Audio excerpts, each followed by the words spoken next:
안녕하세요. 국회 손천 박사입니다. 예, 오늘은 매년 보통 나오죠.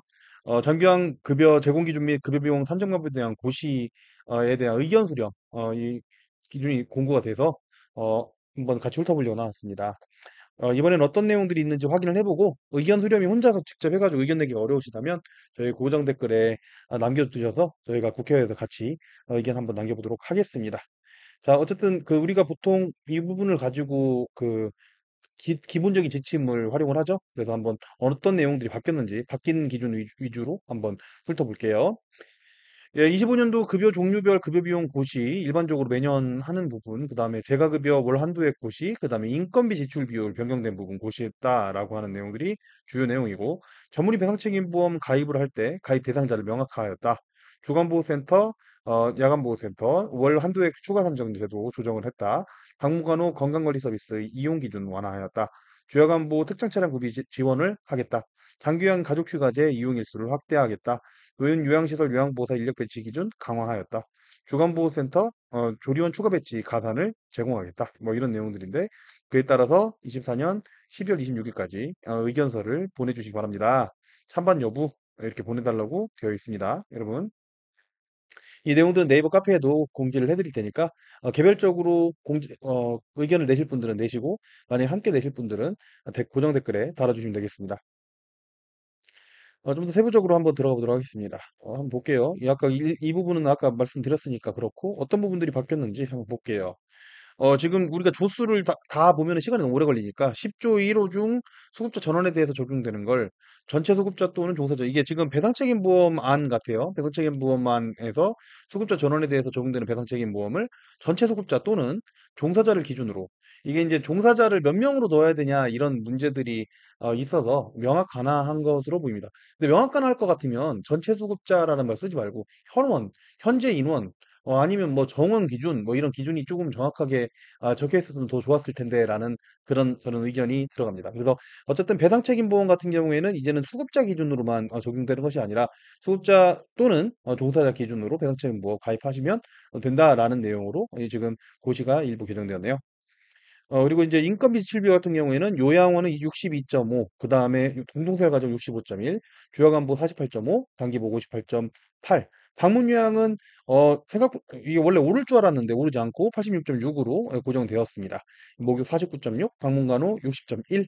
여러분들 예, 인건비 지출비를 한번 확인하시고요. 그리고 이제 고시 57조로 57조로 한다. 뭐 이런 불확실한 이 기본적인 중복되는 이 글은 없어진 것 같고요. 방문 요양, 방문 목욕을 급여를 제공하는 요양보호사가 장기요양 기관에 소속되어 방문 요양, 방문 목욕을 흡연. 이게 아마 아래쪽에서 한번 보면 알 텐데 아마 보수교육 뭐 이런 내용인 것 같습니다. 근데 보수교육 내용 같은 경우에는 그냥 단순하게 방문 요양을 한다고 해서 하는 게 아니라 어떤 기관에 소속이 돼서 하는 분들이 보수교육이 필요하다. 뭐 이런 내용으로 보인 것 같고요. 그다음에 1등급, 2등급 한도액은 이게 10% 범위 내에서 추가 산정할 수 있다라고 되어 있는 게 원래 주간보호는 15일 이상 8시간 이상 서비스를 제공하면 각 등급자들 재가급여는 통합 한도이기 때문에 방문 요양을 이용하시는 범위가 방문 요양 주간보호 모든 재가 서비스를 이용하는 범위가 20%인데 이번에 1, 2등급 수가가 좀 많이 오르다 보니까 그 부분을 10% 까지 추가로 주간보호를 이용하게 되면 이 퍼센트를 조정하였습니다. 근데 주간보호에서 1, 2등급 이용하기 참 쉽지 않죠. 예, 쉽지 않은 얘기이기 때문에 이 부분은 크게 주간보호 입장에서는 손해보는 부분은 아니다라고 좀 말씀을 드리고 싶고요. 음, 각 외의 부분을 2인을 동시간대 2인 이거는 그냥 말을 명확한 것 같고 동시 또는 순차적으로 동시간대라고 이제 이름을 조금 바꿔줬네요. 그리고 고시라는 말을 다 빼고 이제 중복되는 거 다 빼주는 것 같습니다. 이따가 또 중복되니 다시 한번 읽어볼 테니까 실질적인 내용을 이렇게 한번 보고 넘어가고 다시 한번 볼게요. 그다음에 이 금액에 대한 부분, 수가에 대한 부분들 나왔고요. 그다음에 급여 제공 기록지 뭐가 있다. 근데 그 사유를 급여 제공 기록지에 기재해야 된다. 어떤 사유인지 한번 이따 봐야 될 것 같아요. 근데 어쨌든 이 서류를 할 때 좀 명확하게 써줘라라고 하는 그런 내용들이 나와 있네요. 어떤 상황이 생기면. 그리고 방문 목욕을 차량을 이용한 경우에 대한 수가 나오고요. 그다음에 지금 보면은 장기왕 15분, 30분 미만, 30분 이상, 60분 미만, 60분 이상에 대한 간호 같죠? 예, 간호에 대한 내용. 그다음에 그 외에 나머지 등급별 비용에 대한 내용들, 예, 주간보호 것 같아요. 그래서 그 나오고요. 그 주간보호 같은 경우에 여기 보시면 특정 차량에 대해서 서비스를 1, 2등급 수급자에게 주간보호센터에서 휠체어 리프트 차량을 이용해서 1, 2등급 수급자에게 이동 서비스를 월 1회 이상 제공한 경우 주야간 보호 서비스 특정 차량 구비 한시적 지원금을 산정한다. 지금 보니까 1, 2등급 수급자에게 특정 차량을 구비해서 이 서비스 이동 서비스를 제공한 경우에는 17만 원을 월 17만 원까지 장기간 기간당 산정한다. 1, 2등급에다가 주간보호 이용할 게 있나요? 예, 쉽지 않은 얘기인 것 같은데 어찌됐든 이게 중고나 새 차나 상관없이 지원을 하는 것 같습니다. 네, 그렇게 되고 그다음에 최초 산정일부터 36개월까지니까 금액으로 따져서 한 600만 원 정도 지원을 하는 형식입니다. 그러니까 리프트나 이 특장차를 활용해 가지고 1, 2등급 수급자에게 주간보호센터를 이용할 수 있게끔 이동 서비스를 제공한 경우에는 총 3년 동안 600만 원까지 지원하는 제도가 생겼는데 이게 우리나라 말고 일본 같은 경우에는 굉장히 많은 가산 제도가 있는데 이제 우리나라도 이런 부분들을 실제 사용 가능한 제도로 해서 좀 많이 만들어줬으면 좋겠네요. 예, 실제 쓸 수 있을까요, 이거? 예, 좀 의문이 들긴 합니다. 장비형 지정서를 별지 20% 한다. 뭐 진단 기본 비용 5만 8천으로 하고 그다음에 급여 제공기 12시간 24시간 미만 1회당 9만 5천 원에 7만 6천 원. 이거 아마 24시간에 대한 그 24시간 서비스에 대한 내용인 것 같은데 이따가 한번 더 읽어보도록 하고요. 그다음에 장기형 1, 2등급, 3, 4, 5등급에 대한 그 수가 나와 있고 그다음에 여기 보시면 2.3명당 요양보호사를 요양원에서 했던 부분을 2.1명당으로 하고 2.1명당으로 물론 뭐 지금 유예 기간이 있는 기관들도 있지만 신규 오픈한 기관들은 2.1대 1로 해서 수가도 올라가고 인력도 올라가는 형식으로 지금 요양이 변경이 되고요. 그다음에 요양원이요. 월고정 근무 시간이라고 말을 하지 않고 근무 시간으로 이제 표시를 한 부분들이 있고, 그 다음에 노인 요양시설하고 노인 공동생활가정을 시설급여 및 주간보호센터.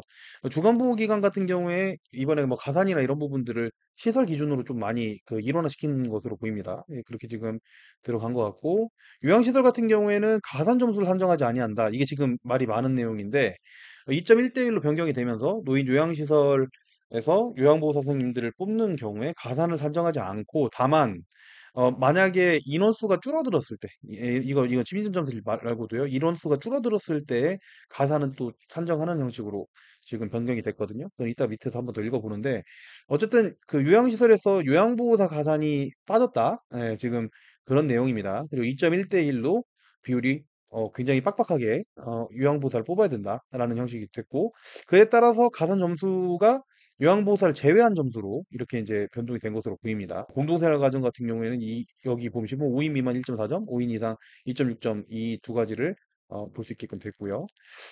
그다음에 노인 요양시설 대신에 이 가산이 지금 요양보호사 가산이 요양원에서 빠지다 보니까 주간보호하고 단기보호에만 추가 배치 인원수에 대한 그리고 요양보호사 위주의 가산을 추가로 선정하는 건 주간보호하고 단기보호만 이렇게 변경이 된 것으로 보이네요.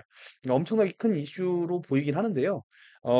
2.1대 1로 요양보호사가 변경되기도 했고 실제로 여러분들 요양보호사 선생님들 가산을 받을 정도로 여유가 엄청나게 많지는 않아요. 예, 가산 한 번씩 뽑을 때마다 어찌됐든 100%다 지원이 되는 게 아니기 때문에 그래서 이 부분 같은 경우에는 굉장히 논란이 많을 것 같긴 합니다만 실제로 실용성, 활용성에 있어서 어마어마하게 차이가 있을까? 근데 저는 굳이 이 자율도를 더 좋은 서비스를 제공할 수 있는 자율도를 이렇게 없애야 했나? 이런 생각이 좀 들긴 해요. 한시적 가산이 있긴 네요 보면은 요양보호사 2.1대 1로 의무 배치 인원이 많은데 그중에서 감소가 돼서 어르신이 빠지거나 뭐 돌아가시거나 이런 경우 때문에 감소되는 경우에 배치 인원이 상대적으로 많아지죠. 예, 그럴 때에 대한 한시적 가산을 1.3점으로 연간 6회 범위에서 제공한 부분이 들어와 있습니다. 그래서 혹시라도 어르신 숫자가 줄어들어서 요양보 선생님들이 한시적으로 많아지는 경우에는 가산이 인정이 되고 그 외에는 가산이 없어졌다. 이렇게 좀 생각을 하시면 되겠네요.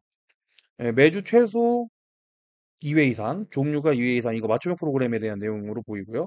주야간보호센터 기간은 주간보호센터 기관이 각 실별로 전문의 배상 책임 보험을 각 실별로 가입한 경우, 뭐 치매 전담실하고 각 실별로 뭐 가입해야 되는 내용이나 이런 부분들이 많이 들어간 것 같고요.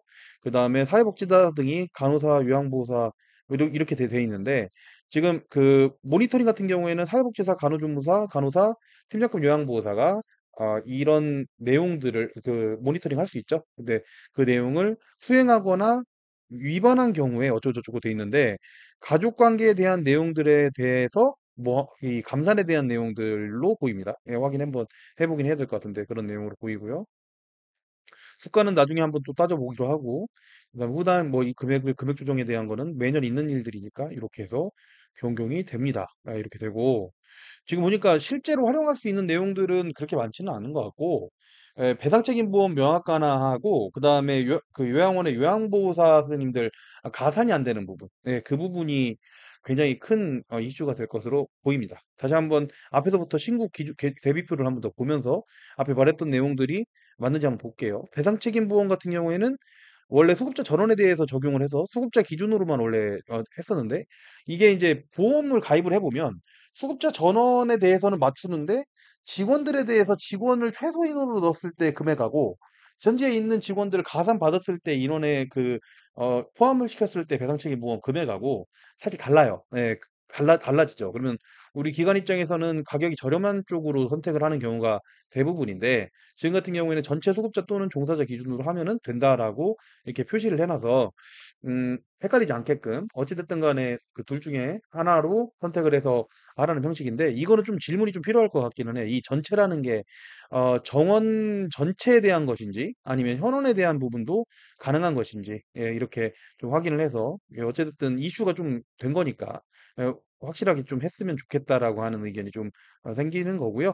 인건비 지급 수준 같은 경우에는 노인 요양시설 인건 지급 수준이 비율이 올라갔죠. 그리고 어, 공동생활과정 0.3% 떨어졌고 주간부 0.2% 떨어졌고 단기 보시면은 방문 요양은 다행히 고정이에요. 이거 더 올라갔으면 굉장히 힘들어질 뻔했는데 그래도 어쨌든 다행히 고정으로 되어 있고 이렇게 방문 요양, 방문 요양 급여를 제공하는 요양보호사가라는 문구가 좀 애매하다 보니까 실제 소속돼서 일을 하고 있는 선생님들이 보수 교육을 그 신청하셔라라고 하는 내용으로 표시가 되었고요. 선임 요양보호사에 대한 내용들도 그냥 조수만 변경이 된 거고 수가 보시면은 1, 2등급이 굉장히 많이 올랐죠. 굉장히 많이 올라갔고 나머지 등급들 같은 경우에는 그냥 그 평이하게 올라갔습니다. 그래서 실제 집에서 어르신들을 모실 수 있게끔 하는 그런 제도들을 계속 밀어붙이고 있습니다. 27년도까지. 그래서 이 부분 같은 경우에 장기 5개년 계획에서 1, 2등급을 집에서 모실 수 있게끔 하는 뭐 그런 제도이고 주요간보센터 급여를 원래 15일 8시간 이상 해당하는 경우에 원래 20% 내에서 출관 선정했는데 위에서 보시면 아시지만 1, 2등급 같은 경우에는 굉장히 많이 올랐기 때문에 그에 따라서 1, 2등급 같은 경우에 주간부를 이렇게 이용했을 때 10% 한도 내에서 추가 산정을 수 있게끔 변경하고 나머지는 바뀐 게 없습니다. 자, 그리고 이제 가족에 대해서 보면은 2인 이상 수급자에게 동시 또는 순차적으로 급여를 제공할 수 있다라고 하는 내용이 동시간대에 급여 제공할 수 있다라는 말로 문구 변경이 되었습니다. 뭐 그렇게 되어 있고 그리고 이제 동시간대 제공할 수 없다. 순차적으로란 말을 빼고 동시간대 제공할 수 없다라는 말을 넣어서 좀 표시를 정확하게 해줬고 급여 비용 변경된 거 한번 확인해 보시고 이것도 따로 한번 다루도록 할게요.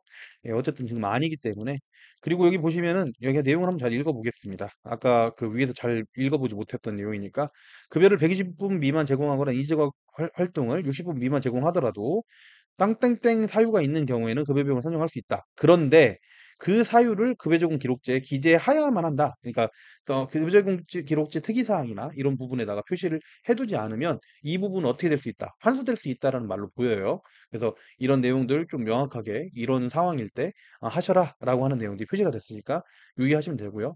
나중에 한 개 한 개씩 좀 더 짚어보도록 하겠습니다.